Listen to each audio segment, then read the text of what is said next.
नमस्ते विद्यार्थी मित्रों, आज 11 साइंस चैप्टर 5 जेमा स्वाध्याय दाखला જોઈએ છે। સૌપ્રથમ સ્વાધ્યાયનો 10મો દાખલો। સ્વાધ્યાયનો 10મો દાખલો રકમ શું કહે છે કે એક પદાર્થ છે, તેનું દળ 0.4 kg છે। પદાર્થનું દળ કેટલું છે? 0.4 kg। આ પદાર્થ 10 मीटर पर सेकंड ना वेग थी उत्तर दिशा में गति करे छे। पदार्थ 10 मीटर पर सेकंड ना वेग थी उत्तर दिशा में गति करे छे। हवे तेना पर 8 न्यूटन नु बळ दक्षिण दिशा में लाग्યું। 8 न्यूटन नु बळ दक्षिण दिशा में लाग्યું एनो मतलब बळ गतिनी विरुद्ध लाग्યું। आ बळ 30 सेकंड सुधी लागे छे, એટલે આપણે આ બાજુ ખેંચતા ગયા કેટલી સેકન્ડ સુધી? 30 સેકન્ડ સુધી આ બળ લાગતું જ ગયું। જ્યારે બળ લગાડવાનું શરૂ કર્યું એ સમય 0 લઈએ છે અને સ્થાન પણ 0 લઈએ છે। જ્યારે બળ લગાડવાનું શરૂ કર્યું એ સમય કેવો લઈશું? 0 અને સ્થાન પણ શું લઈએ છે? 0। તો -5 સેકન્ડે પદાર્થનું સ્થાન, -5 સેકન્ડમાં પદાર્થનું સ્થાન, 25 સેકન્ડમાં પદાર્થનું સ્થાન અને 100 સેકન્ડમાં પદાર્થનું સ્થાન શોધો। હું રકમ ફરી બોલું છું। એક પદાર્થ છે, તેનું દળ 0.4 kg છે। તે 10 મીટર પર સેકન્ડના વેગથી ઉત્તર દિશામાં ગતિ કરે છે। હવે તેના પર 8 ન્યૂટનનું બળ દક્ષિણ દિશામાં લાગ્યું અને આ બળ 30 સેકન્ડ સુધી લાગે છે। જ્યારે બળ લગાડવાની શરૂઆત કરી એ સ્થાન 0, સમય પણ 0। તો -5 સેકન્ડમાં સ્થાન, 25 સેકન્ડમાં સ્થાન અને 100 સેકન્ડમાં સ્થાન શોધો। સૌથી પહેલા ઉત્તર દિશાને ધન ગણીએ તો દક્ષિણ દિશાને ઋણ ગણીશું। તો ઉત્તર દિશાને ધન ગણીશું, દક્ષિણ દિશાને ઋણ ગણીશું। હવે મારી વાત સાંભળો, આપણે -5 સેકન્ડમાં સ્થાન શોધવું છે। -5 સેકન્ડ એટલે બળ ન લાગ્યું હોય તે પહેલા સ્થાન, બળ ન લાગ્યું હોય તે પહેલા સ્થાન। કેમ? જ્યારે બળ લાગે છે એ સમયને 0 ધાર્યો છે, બળ લાગે છે એ સમયને આપણે 0 ધાર્યો છે। તો -5 સેકન્ડ એટલે બળ લાગતા પહેલાની 5 સેકન્ડ, બળ લાગતા પહેલાની 5 સેકન્ડ। એનો મતલબ એ વખતે પદાર્થનો વેગ કેવો ગણાય? અચળ, કારણ કે બળ લાગ્યું નથી, બળ લાગ્યું નથી। તો 0 સેકન્ડ પહેલા પદાર્થનો વેગ 10 મીટર પર સેકન્ડ અચળ ગણાય। એટલે કે -5 સેકન્ડમાં સ્થાન એટલે બળ લાગતા પહેલાની 5 સેકન્ડમાં સ્થાન। તો અચળ વેગ છે તો સ્થાન બરાબર અંતર બરાબર વેગ ગુણ્યા સમય। તો વેગ કેટલો? 10, समय કેટલો? -5 એટલે -50 મીટર હશે। તારું સ્થાન ક્યાં હશે? -50 એટલે x0 અહીંયા છે તો નીચે -50 મીટરનું સ્થાન હશે। તો બોલો બેટા, ફરી બોલું છું, -5 સેકન્ડે સ્થાન, આપણે બળ લાગે છે એ સમયને 0 સમય લીધું છે। તો -5 સેકન્ડ એટલે બળ લાગતા પહેલા 5 સેકન્ડ અને એ વખત તો પદાર્થનો વેગ 10 છે, અચળ। तो स्थान बराबर वेग, अंतर बराबर वेग गुण્યા समय। तो वेग 10 અને समय -5 એટલે -50 મીટર એનું સ્થાન હશે। ટૂંકમાં આપણું 0 સ્થાન છે ત્યાંથી નીચે -50 એ આપણો પદાર્થ હશે। એટલે આ 0 સ્થાન લઈએ આપણે તો અહીંયા નીચે -50 મીટર એનું સ્થાન હશે। કઈ સેકન્ડે? -5 સેકન્ડે। હવે મારી વાત સાંભળો, બળ લાગ્યું કઈ દિશામાં? દક્ષિણ દિશામાં। ચલો, तो 25 સેકન્ડે સ્થાન, 25 સેકન્ડ એટલે બળ લાગ્યું એ 0 સમય, બળ લાગ્યું એ 0 સમય। તો 25 સેકન્ડે સ્થાન। તો સૌથી પહેલા બળ લાગવાથી પદાર્થમાં શું ઉત્પન્ન થાય? પ્રવેગ। પણ અહીં પ્રવેગ કયો આવશે? ગતિની વિરુદ્ધ છે એટલે પ્રતિપ્રવેગ આવશે। તો સૌથી પહેલા 25 સેકન્ડ માટે પદાર્થનું સ્થાન।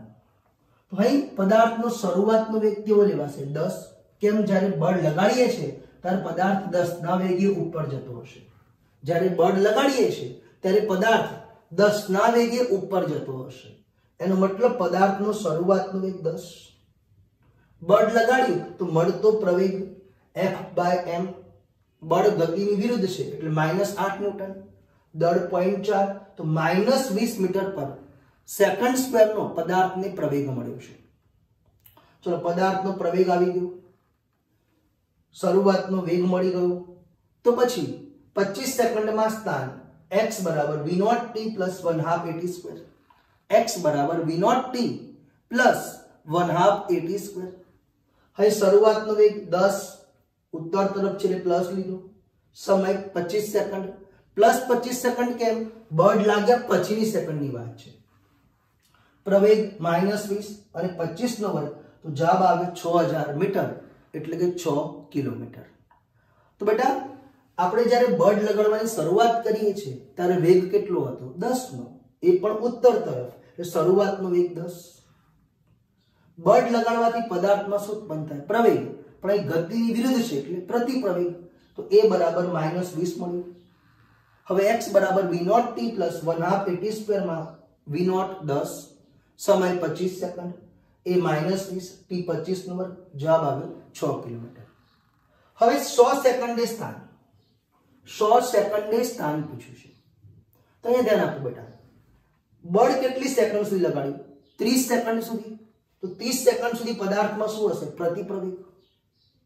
પછી બળ છોડી દીધું તો 100 સેકન્ડ લાવવાની છે આપણે, તો 30 સેકન્ડ પતી ગઈ, બાકીની 70 સેકન્ડે બળ લાગે છે? ના, એટલે પાછો પદાર્થ કયા વેગથી આવે? અચળ વેગથી. એટલે અહીં બે કિસ્સામાં આપણે દાખલો ગણવો પડશે. હું ફરી બોલું છું, 100 સેકન્ડે સ્થાન, 100 સેકન્ડે પદાર્થનું સ્થાન પૂછે છે. હવે આપણને ખબર છે બળ, આ જે બળ લાગે છે કેટલી સેકન્ડ સુધી લાગે છે? 30 સેકન્ડ સુધી બળ લાગવાનું, અને બાકીની 70 સેકન્ડમાં બળ લાગતું ન હોવાથી પદાર્થ અચળ વેગથી ગતિ કરશે. એટલે અહીં બે કિસ્સામાં દાખલો ગણવો પડે. તો આપણે શું કરીશું? આવામાં 30 સેકન્ડે સ્થાન શોધીશું અને બાકીની 70 સેકન્ડે સ્થાન શોધીશું અને પછી બંનેનો સરવાળો. 30 સેકન્ડે સ્થાન શોધીશું અને બાકીની 70 સેકન્ડે સ્થાન શોધીશું અને પછી બંનેનો સરવાળો કરીશું. તો સૌથી પહેલા એ ધ્યાન આપો, સૌપ્રથમ 30 સેકન્ડ સુધી બળ લાગે છે, ત્યાર પછી બળ લાગતું નથી. તો 30 સેકન્ડ માટે સ્થાન, 30 સેકન્ડ માટે સ્થાન, તે દરમિયાન શરૂઆતનો વેગ આપણને ખબર છે 10, પ્રવેગ કેટલો? -20, તો x બરાબર v0t પ્લસ 1/2 at સ્ક્વેર. હવે શરૂઆતનો વેગ 10, સમય 30 સેકન્ડ, પ્રવેગ -20 અને t 30 નો વર્ગ, 8700 મીટર જવાબ આવ્યો. બાકીની 70, હવે મારી વાત સાંભળજો, બાકીની 70 સેકન્ડે સ્થાન શોધવું છે. તો જો બેટા, મેં 30 સેકન્ડ સુધી બળ લગાડ્યું, પછી બળ નથી લગાડ્યું, તો બાકીની 70 સેકન્ડે અચળ વેગથી ગતિ કરશે પદાર્થ, પણ એ વેગ કેટલો હશે? 10 તો ના જ હોય ને. તો 30 સેકન્ડ પછી પહેલા પદાર્થનો વેગ શોધી કાઢો.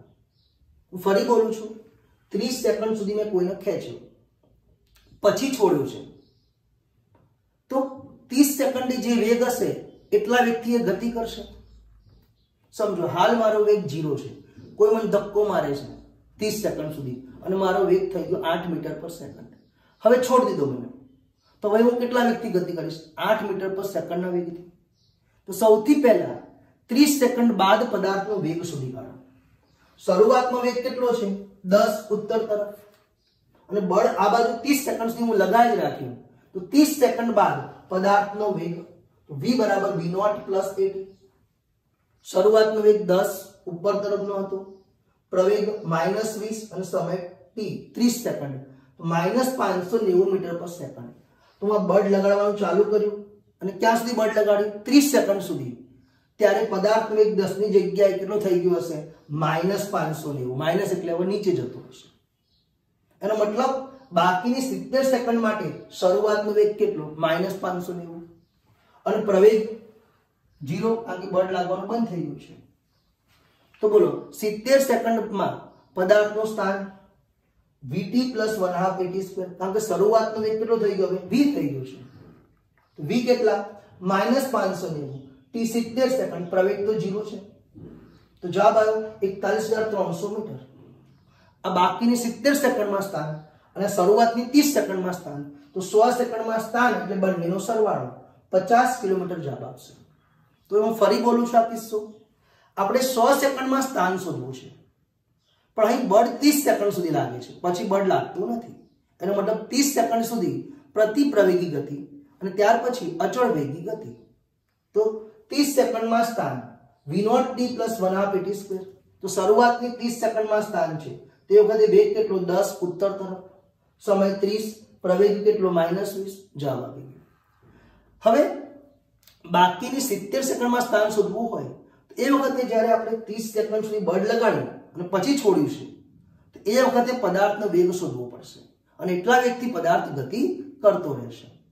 તો 30 સેકન્ડ બાદ પદાર્થનો વેગ v = v0 + at, શરૂઆતનો વેગ 10 નો ઉપર તરફ, પ્રવેગ -20 અને t 30 સેકન્ડ -500 મીટર।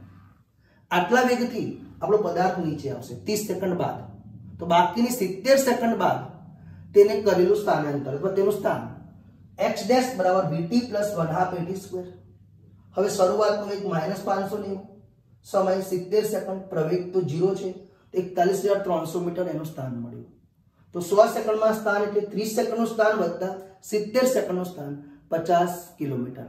ઓકે, હવે સ્વાધ્યાયનો 11મો દાખલો। રકમ શું કહે છે? એક ટ્રક છે, તે સ્થિર છે। તો ટ્રક કેવો છે? સ્થિર, એટલે શરૂઆતનો વેગ 0। હવે ટ્રક 2 મીટર પર સેકન્ડ ના પ્રવેગથી ગતિ કરે છે। 10 સેકન્ડ પછી એક વ્યક્તિ ટ્રકમાંથી પથ્થરને ખાલી છોડે છે। તો 11 સેકન્ડ બાદ પથ્થરનો વેગ અને પ્રવેગ શોધો। હવે પથ્થરને 6 મીટર ઊંચાઈએથી છોડવામાં આવે છે। હું રકમ ફરી બોલું છું, એક ટ્રક શરૂઆતમાં કેવો હતો? સ્થિર। હવે તે 2 મીટર પર સેકન્ડ ના પ્રવેગથી ગતિ કરે છે, એનો મતલબ વેગ વધતો હશે। 10 સેકન્ડ પછી ટ્રકમાંથી પથ્થરને છોડવામાં આવે છે। તો 11 સેકન્ડ બાદ પથ્થરનો વેગ અને પ્રવેગ શોધો। અહીં 6 મીટર ઊંચાઈએથી પથ્થરને છોડીએ છીએ। સૌથી પહેલા મારી વાત સાંભળો, કોઈ પદાર્થને મુક્ત પતન કરાવીએ તેનો શરૂઆતનો વેગ 0 હોય, પણ અહીં પદાર્થને ટ્રકમાંથી પતન કરાવીએ છીએ। એનો મતલબ એનો શરૂઆતનો વેગ ટ્રકના વેગ જેટલો હશે। તો અહીં પથ્થરનો શરૂઆતનો વેગ કોના જેટલો હોય? ટ્રકના વેગ જેટલો। તો આપણે સૌથી પહેલા 10 સેકન્ડ બાદ ટ્રકનો વેગ શોધવો પડશે। 10 સેકન્ડ બાદ ટ્રકનો વેગ શોધવો પડશે। તો 10 સેકન્ડ બાદ ટ્રકનો વેગ પણ કઈ દિશામાં હશે? સમક્ષ દિશામાં। v = v0 + at, શરૂઆતનો વેગ 0, ટ્રકનો પ્રવેગ 2, સમય 10। તો શરૂઆતનો વેગ ટ્રકનો કેટલો આવ્યો? 20 મીટર પર સેકન્ડ। તો 10 સેકન્ડ બાદ ટ્રકનો વેગ કેટલો? 20 મીટર પર સેકન્ડ, એ પણ કઈ દિશામાં? સમક્ષ દિશામાં। હવે પથ્થરને ટ્રકમાંથી છોડતી વખતે પથ્થરનો શરૂઆતનો વેગ ટ્રકના વેગ જેટલો, એ પણ કઈ દિશામાં? સમક્ષ દિશામાં। તો પથ્થરનો શરૂઆતનો વેગ v0x લઈએ આપણે, જે કેટલો આવશે? 20 મીટર પર સેકન્ડ, અને v0y 0 થશે। ટૂંકમાં અહીં શરૂઆતનો વેગ આમ તો મુક્ત પતનમાં કેટલો લેવાય? 0, પણ પથ્થરને ટ્રકમાંથી છોડ્યો છે તો પથ્થરનો શરૂઆતનો વેગ 20 ટ્રકના જેટલો, અને કઈ દિશામાં છે? સમક્ષ દિશા, એટલે મેં v0x લખ્યું અને v0y 0। એનો મતલબ પથ્થરની ગતિ ભલે મુક્ત પતન કર્યો હોય પણ એની ગતિ કઈ બનશે? પ્રક્ષિપ્ત ગતિ બનશે, કારણ કે શરૂઆતનો વેગ 0 નથી, 20 છે। આ રીતે બનશે, જેવો પથ્થર ટ્રકમાંથી છૂટશે તો આ રીતે પથ્થર પડશે, એટલે આ કઈ ગતિ બનશે? પ્રક્ષિપ્ત ગતિ બનશે। ચલો બેટા, હવે બોલો, કુલ 11 સેકન્ડ છે, એટલે કે પથ્થર છોડ્યા બાદ તો 1 જ સેકન્ડ થઈ। કુલ કેટલી સેકન્ડ? ટ્રક સ્ટાર્ટ થયો, 10 સેકન્ડે પથ્થર છોડ્યો અને 11 સેકન્ડે બધું શોધવાનું છે। પથ્થર છોડ્યા બાદ તો કેટલી સેકન્ડ થઈ? 1 સેકન્ડ માટે પથ્થરનો વેગ શોધવાનો થયો. તો 1 સેકન્ડ માટે પથ્થરનો વેગ, તો પથ્થર છોડ્યો અને 1 સેકન્ડે પથ્થરનો વેગ શોધવો છે. તો સૌથી પહેલા 1 સેકન્ડ બાદ પથ્થરનો સમક્ષ દિશામાં વેગ, એ તો v0x જેટલો જ થાય. ભણ્યા છે પ્રક્ષુબ્ધ ગતિમાં સમક્ષ દિશામાં વેગ અચળ. તો જ્યારે પથ્થર છોડતા હતા ત્યારે એનો શરૂઆતનો વેગ ટ્રક જેટલો 20, કઈ દિશામાં? સમક્ષ દિશામાં. તો પ્રક્ષિપ્ત ગતિમાં તો સમક્ષ દિશામાં વેગ અચળ રહે, એટલે 1 સેકન્ડ બાદ પણ વેગ vx 20 મીટર પર સેકન્ડ. હવે 1 સેકન્ડ બાદ અધો દિશામાં વેગ vy બરાબર y ઘટક લેવાશે, v0y પ્લસ ayt. તો જ્યારે પથ્થર છોડતા હતા ત્યારે શરૂઆતનો વેગ x માં હતો, y માં તો 0 હતો એટલે 0 લખ્યું. ભાઈ મુક્ત પતનના કિસ્સામાં y દિશામાં પ્રવેગ કેટલો? g જેટલો, એટલે ay ની કિંમત g ની કિંમત 10 લઈએ છીએ. તો -10 ગુણ્યા 1, તો -10 મીટર પર સેકન્ડ. આપણે ઋણ નિશાની કેમ લીધી?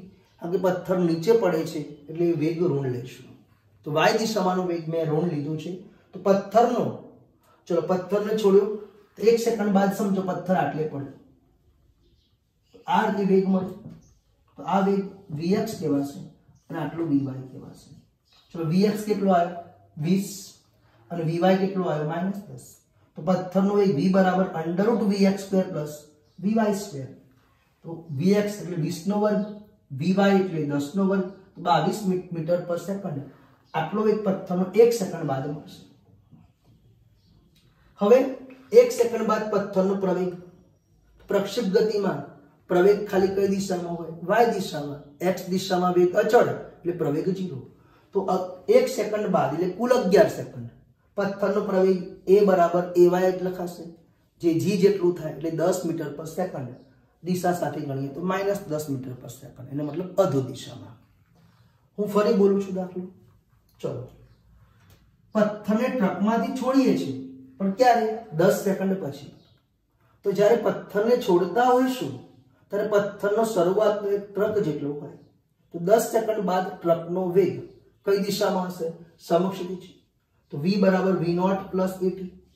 ટ્રકનો શરૂઆતનો વેગ 0, પ્રવેગ 2 અને t 10, તો ટ્રકનો વેગ 20 મીટર પર સેકન્ડ. પથ્થરને ટ્રકમાંથી જ છોડીએ છીએ માટે પથ્થરનો પણ શરૂઆતનો વેગ ટ્રક જેટલો જ એટલે 20 મીટર પર સેકન્ડ. પણ કઈ દિશામાં? સમક્ષ દિશા, એટલે v0x બરાબર 20 મીટર પર સેકન્ડ. અને એ જ વખતે y દિશામાં વેગ કેટલો ગણાશે? 0. હવે 11 સેકન્ડ બાદ પથ્થરનો વેગ શોધવો છે. 11 સેકન્ડ એટલે પથ્થર છોડ્યા બાદ 1 સેકન્ડ. તો 1 સેકન્ડ બાદ પથ્થરનો વેગ v લઈએ, એ શોધવાનો થયો. તો vx અને vy શોધવું પડે.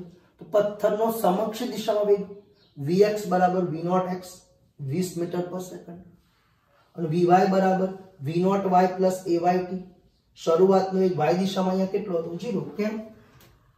અહીંયા વેગ v0x જ હતો અને ay ની કિંમત g જેટલી -10. તો પથ્થરનો વેગ -10 મીટર પર સેકન્ડ અધો દિશામાં. તો કુલ વેગ v બરાબર √vx² + vy², 22 જવાબ આવ્યો. અહીં 1 સેકન્ડ બાદ પથ્થરનો પ્રવેગ એ પણ મુક્ત પતન કર્યો છે, છોડી દીધો છે, પ્રક્ષિપ્ત ગતિ મળી છે. તો x દિશામાં પ્રવેગ 0, ફક્ત પ્રવેગ y દિશામાં g જેટલો હોય એટલે -10 મીટર પર સેકન્ડ². ઓકે. હવે સ્વાધ્યાયનો 12મો દાખલો. એક લોલક છે, એ છત ઉપરથી લટકાવ્યું છે. એક લોલકને છત ઉપરથી લટકાવ્યું છે અને તે દોલન કરે છે. હવે જ્યારે લોલકનો ગોળો અંત્ય બિંદુ ઉપર આવે ત્યારે અને મધ્યમાન સ્થાને આવે ત્યારે દોરીને કાપવામાં આવે તો આ ગોળાનો ગતિપથ કેવો બનશે? આ ગોળાનો ગતિપથ કેવો બનશે? ફરી બોલું છું. એક લોલક છે, તેને આધાર બિંદુ પરથી લટકાવેલું છે અને તે દોલન કરે છે.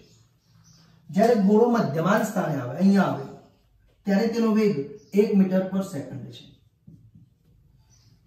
હવે ગોળો અંત્ય બિંદુ આવે, અંત્ય બિંદુ આગળ આવે ત્યારે દોરીને કાપવામાં આવે છે. મધ્યમાન સ્થાને આવે ત્યારે પણ દોરીને કાપવામાં આવે છે. તો આ બંને કિસ્સામાં ગોળાનો ગતિપથ કેવો બનશે? તો બેટા આપણે 11 સાયન્સ ચેપ્ટર 14 માં ભણીશું. જ્યારે લોલક દોલન કરતું હોય ત્યારે અંત્ય બિંદુએ ક્ષણ પૂરતો અટકે એટલે તેને વેગ ના હોય। તો જ્યારે લોલક દોલન કરે આ રીતે ત્યારે અંત્ય બિંદુ આગળ ક્ષણ પૂરતો અટકે એટલે જે પાછો આવે। તો ક્ષણ પૂરતો અટક્યો એટલે વેગ કેટલો થયો? 0। તો અંત્ય બિંદુ આગળ દોરીને કાપીએ ત્યારે ઘોડા જોડે શરૂઆતનો વેગ છે ના। એનો મતલબ જેવી દોરી કાપો તો ઘોડો વજન બળ mg ના લીધે અધો દિશામાં જ ગતિ કરશે। તો અહીં ઘોડાનો ગતિપથ કેવો બનશે? અધો દિશામાં સુરેખ, અધો દિશામાં સુરેખ ગતિપથ બનશે, કારણ કે અંત્ય બિંદુ આગળ વેગ નથી। એનો મતલબ મુક્ત પતન જેવો કિસ્સો થયો, એનો મતલબ મુક્ત પતન જેવો કિસ્સો થયો। હવે અહીંયા ધ્યાન આપો, ઘોડો ક્યાં આવ્યો?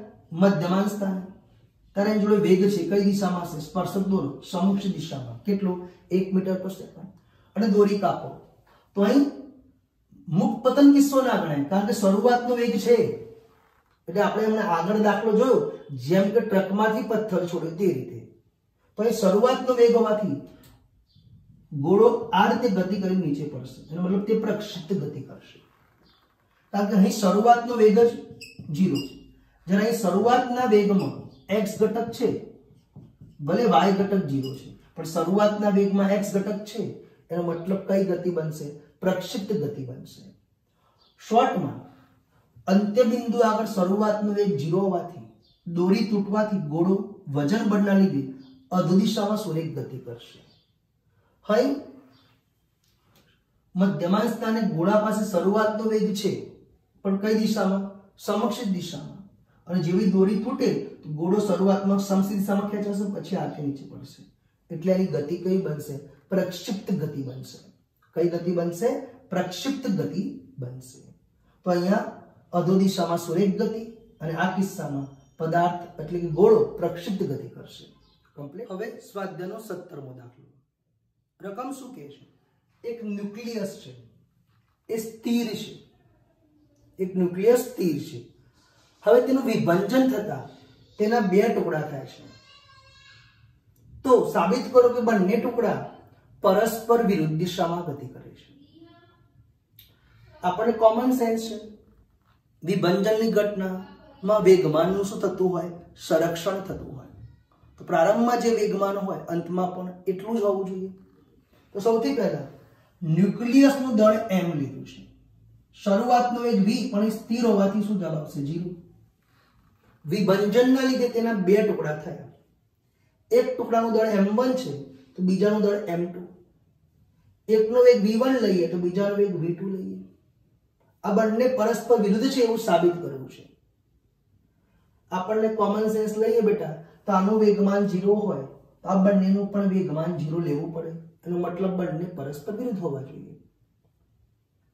તો અહીંયા ધ્યાન આપો, વેગમાન સંરક્ષણના નિયમ મુજબ તંત્રનું અંતિમ વેગમાન બરાબર તંત્રનું પ્રારંભિક વેગમાન, અંતમાં પણ આવશે m1 v1 વત્તા m2 v2, 2 ટુકડાઓના વેગમાન। પ્રારંભમાં ન્યુક્લિયસનું વેગમાન mv, પણ ન્યુક્લિયસ સ્થિર છે તો m1 v1 બરાબર m2 v2, v1 ને કરતા બનાવો -m2 m1 v2। આમ બંને ટુકડા પરસ્પર વિરુદ્ધ દિશામાં ગતિ કરે છે। નીટની અંદર શું થતું હોય છે કે શરૂઆતમાં ન્યુક્લિયસ છે ને એનો વેગ આપી દીધો હોય x દિશામાં, એવું સમજી લઈએ, ન્યુક્લિયસનો શરૂઆતનો વેગ આપી દીધો છે x દિશામાં, એનો મતલબ પછી અહીંયા mv0 ન લઈ શકાય। તો ફરી આપણે બોલીએ, શરૂઆતમાં ન્યુક્લિયસ સ્થિર હતો, એના 2 ટુકડા થયા તો બંને ટુકડા વિરુદ્ધ દિશામાં ગતિ કરે છે તેવું સાબિત કરો। તો શરૂઆતમાં તંત્રનું વેગમાન 0, તો આ બંનેનું કુલ વેગમાન 0 લેવું હોય તો બંને ટુકડાના વેગમાન કઈ દિશામાં હોય? વિરુદ્ધ દિશામાં। બંને ટુકડાના વેગમાન ક્યાં હોય? વિરુદ્ધ દિશામાં। ચલો અહીંયા ધ્યાન આપો બેટા, બિલિયર્ડ ગેમમાં બિલિયર્ડ બોલના દળ 0.05 kg છે। બિલિયર્ડ બોલના દળ કેટલા છે? 0.05 kg। આ બંને બોલ 6 મીટર પર સેકન્ડના વેગથી વિરુદ્ધ દિશામાં ગતિ કરે છે। અથડાયા બાદ કેટલા જ વ્યક્તિ ફરી પાછા તે જ દિશામાં ગતિ કરે છે, તો બળનો આઘાત શોધો। ચલો, બિલિયર્ડ બોલના દળ કેટલા? 0.05 kg। બંને બોલ 6 મીટર પર સેકન્ડના વેગથી વિરુદ્ધ દિશામાં ગતિ કરે છે. અથડાયા બાદ મૂળ દિશામાં પાછા આવ્યા તો બળનો આઘાત શોધો. આપણે ભણ્યા છીએ ન્યૂટનની ગતિનો બીજો નિયમ, F બરાબર delta P by delta T. તો ડેલ્ટા P બરાબર F into delta T. F into delta T ને શું કહીએ છીએ? બળનો આઘાત. આમ બળનો આઘાત એટલે વેગમાનનો ફેરફાર. તો આપણે શું કરશું? પહેલા બોલના વેગમાનનો ફેરફાર શોધીશું. એ એનો બળનો આઘાત કહેવાશે. તો સૌથી પહેલા અથડામણ પહેલા, સંઘાત પહેલા, પહેલા બિલિયર્ડનું વેગમાન. અથડામણ પહેલા પહેલા બિલિયર્ડનું વેગમાન P1 બરાબર m1 v1 સદિશ લેવાનું છે. દળ 0.05, વેગ 6 પણ એકમ સદિશ શું આવશે? I cap. તો 0.05 ગુણ્યા 6 I cap 0.3 I cap kg metre per second. આ બિલિયર્ડ બોલનું શરૂઆતનું વેગમાન મળ્યું પહેલાનું. હવે અથડાયા બાદ પહેલાનું જ વેગમાન, અથડાયા બાદ પહેલાનું જ વેગમાન P1 ડેશ બરાબર m1 v1 ડેશ. કેમ? અથડાયા પછી એનો વેગ કેટલો થઈ ગયો? v1 dash. દિશા બદલાઈ ગઈ. મૂલ્ય તો 6 જ છે રકમ પ્રમાણે, તો મૂલ્ય 6 નું 6, પણ દિશામાં શું આવશે? Minus I cap. તો minus 0.3 I metre per second. ટૂંકમાં આ બોલનું જતી વખતે વેગમાન P1, પાછું વળતી વખતે P1 ડેશ. તો આઘાત બરાબર વેગમાનનો ફેરફાર એટલે P1 ડેશ માઇનસ P1. તો માઇનસ 0.6 I ન્યૂટન સેકન્ડ જવાબ આવ્યો. માઇનસ 0.6 I ન્યૂટન સેકન્ડ એ આઘાત મળ્યો. મૂલ્યમાં શું લખાશે? 0.6. બેટા આ જ દાખલો બીજા બોલ માટે પણ આઘાત શોધી શકીએ. તે કેટલો આવશે? Plus 0.6 I. એ કેટલો આવશે? Plus 0.6 I. કેમ? પહેલાનું બીજા ઉપર જેટલું બળ હોય એટલું જ બીજાનું પહેલા ઉપર હોય, દિશા વિરુદ્ધ હોય. તો બળનો આઘાત એટલે વેગમાનનો ફેરફાર. તો આ દાખલામાં મેં શું કર્યું? પહેલાનું વેગમાન શોધી કાઢ્યું, અથડાયા બાદ ફરી પહેલાનું વેગમાન શોધ્યું અને પછી પહેલાના વેગમાનનો ફેરફાર શોધ્યો. એ જ બળનો શું થયો? આઘાત થયો. કમ્પ્લીટ.